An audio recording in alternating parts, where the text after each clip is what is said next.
Mheshimiwa Ali Hassan King, Mheshimiwa Nassari Joshua Nassari na Mheshimiwa Hija Hassan Hija jiandae. Mheshimiwa Nassari Joshua Nassari. Mheshimiwa Mwenyekiti, nashukuru kwa kunipa nafasi na mimi angalau kwa dakika 2-3 niweze kuzungumza kwenye wizara hii ya ofisi ya Makamu wa Rais, Muungano na Mazingira. Mwenyekiti, kabla ya kwanza nitumie nafasi hii kulipongeza bunge lako. Bunge hili la 13 kwa mara ya kwanza kwenye historia ya nchi yetu. Kwa siku nzima ya jana, mimi nikiwa ni mbunge kijana ambaye niliwahi kuingia hapa ndani nikiwa mbunge mdogo kuliko wote Tanzania. Kwa mara ya kwanza bunge hili limeweka historia kwa kutumia siku nzima kujadili masuala ya vijana ndani ya bunge. Haijawahi kutokea tangu uhuru wa nchi. Na hili limewezekana pekee. Hatuwezi kupokeza bunge tukaacha kupongeza mwenye mbeba maono ambaye aliona kwamba kuna umuhimu wa nchi yetu kuwa na wizara maalum mahususi kwa ajili ya masuala ya maendeleo ya vijana. Jambo hili tumelilia miaka mingi, tukaongeaga habari ya baraza la vijana, tukaongea habari ya namna gani, lakini rais mwenyewe ameona kwamba sio masuala ya baraza tu, ni habari ya kuwa na wizara ambayo inahusika moja kwa moja na masuala ya vijana. Kwa hilo, mwenyekiti, nianze kwa kulipongeza bunge lako na kumpongeza Mheshimiwa Rais kwa hayo maono. Mheshimiwa Mwenyekiti, tunapozungumza habari ya vijana kwa mfano kama ambao tumefanya jana hapa, we are talking of future. Tunaongea habari ya siku zijazo, ya miaka ijayo, future ya nchi yetu, future ya dunia yetu ambayo tunaishi. Na tunapozungumza habari ya future ya dunia hii, hatuwezi kuacha kuzungumza habari ya mazingira, kwa sababu ameongea hapo Mheshimiwa Kampala alikuwa anazungumza. Akasema kilimo kinategemea mazingira. Akasema viwanda vinategemea mazingira. Na vitu vingine vingi amevitaja, sio wanyama, sio sisi wanadamu, sio utalii, sio sekta karibia zote zinategemea, sio nishati, zinategemea mazingira. Na mimi nataka nimuongezee Mheshimiwa Kampala niseme kwamba future yetu sisi, future ya nchi, future ya ulimwengu ambao tunaishi unategemea namna gani ambavyo tutaenda mazingira ya kwetu ya hapa duniani tunakoishi. Kwa Mheshimiwa Mwenyekiti, nipongeze kazi kubwa ambayo imefanywa na wizara katika swala zima la utunzaji wa mazingira na usimamizi. Lakini mimi kwa dakika chache ambazo umenipa na sitazitumia zote mwenyekiti, na nitajikita kwenye jambo moja tu kwa sababu mengi yamezungumzwa and I wouldn't like to repeat yale ambayo yameshazungumzwa na Mheshimiwa wabunge. Lakini nazungumza sana ni habari ya swala la NEMC hapa ndani. Ndugu mwenyekiti, baraza la usimamizi wa mazingira lilianzishwa mwaka 1983. Mimi ninayezungumza hapa nilikuwa sijazaliwa. Lakini baraza lile likaanza kazi mwaka 1986. Wakati huo ndio mimi nazaliwa.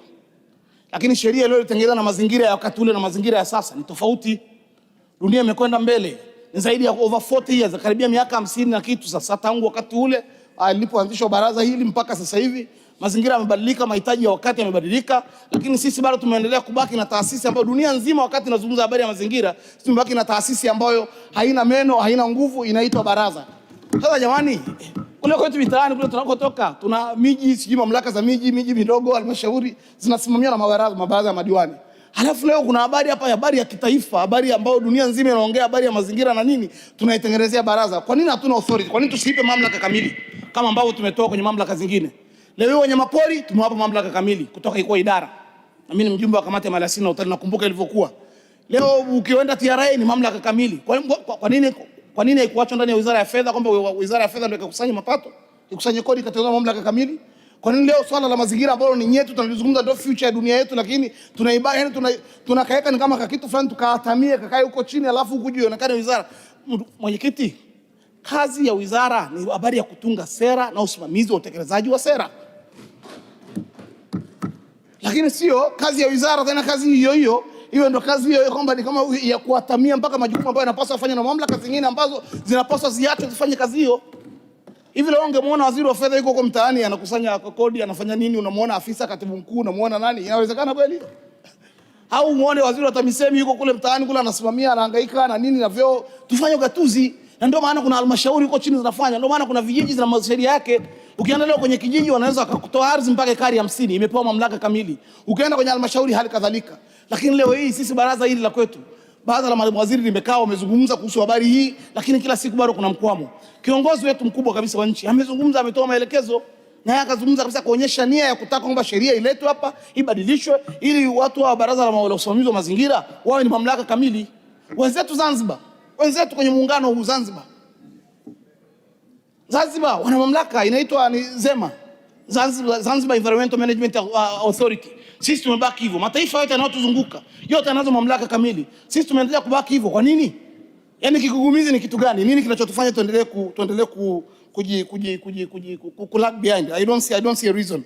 Waheshimiwa wabunge wamezungumza hapa, wameeleza faida ni zipi, wameeleza na pros and cons. Sasa Mheshimiwa Mwenyekiti, naomba kabisa kwamba leo kama alivyosema ndugu yangu Kampala, na mimi niseme Mheshimiwa Waziri wetu Masauni yuko hapo. Asubuhi ametambulishwa na familia yake yuko hapo. Mheshimiwa Nassari, taarifa. Asante Mwenyekiti. Naomba tu kumpatia taarifa Mheshimiwa mbunge, mara baraza NEMC itakapobadilishwa na kuwa mamlaka itapunguza bureaucracy na maamuzi yatafanyika kwa haraka. Naomba kutoa taarifa. Asante. Mheshimiwa Nassari. Mwenyekiti, taarifa hiyo naipokea kabisa kwa sababu it goes in line with what we are saying. Na hatuongei hapa kwa sababu kuna maslahi au namna gani, tunaongea hivi kwa sababu ni ukweli ulio wazi. Kama mkuu wa nchi mwenyewe ameona, baada ya mawaziri limekaa, limeridhia na kwa nini kila linakuja bunge nasema tunaleta sheria bunge hii, tunaleta bunge lijalo, tutafanya bunge lijalo, tutafanya bunge lijalo. Kwa nini tunakwenda hatua 10 mbele tunarudi hatua nyingi nyuma afu tunajipongeza? Why? Yaani leo hii kwa mfano Mheshimiwa Mwenyekiti, mimi ni mjumbe wa kamati ya bunge ya ardhi, maliasili na utalii. Tumejadili kwa mfano tu kwenye kamati yetu pale. Kuna mamlaka inaitwa TTB, Bodi ya Utalii Tanzania, ambayo kazi yake imewekwa kule ni kutangaza utalii, ni kufanya nini, lakini kwenye kamati kule tukajikuta tunalalamika kwamba unajikuta yenyewe haipewi mamlaka kamili ya kufanya kazi hiyo, wakati rais anataka nchi yetu ifike kwa watalii milioni 8.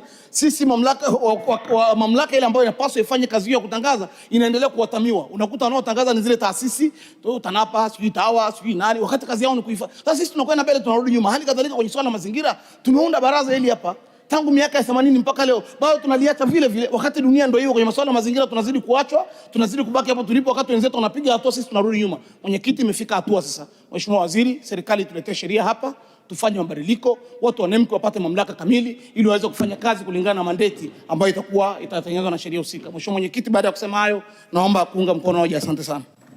Asante sana Mheshimiwa Nassari Joshua Nassari.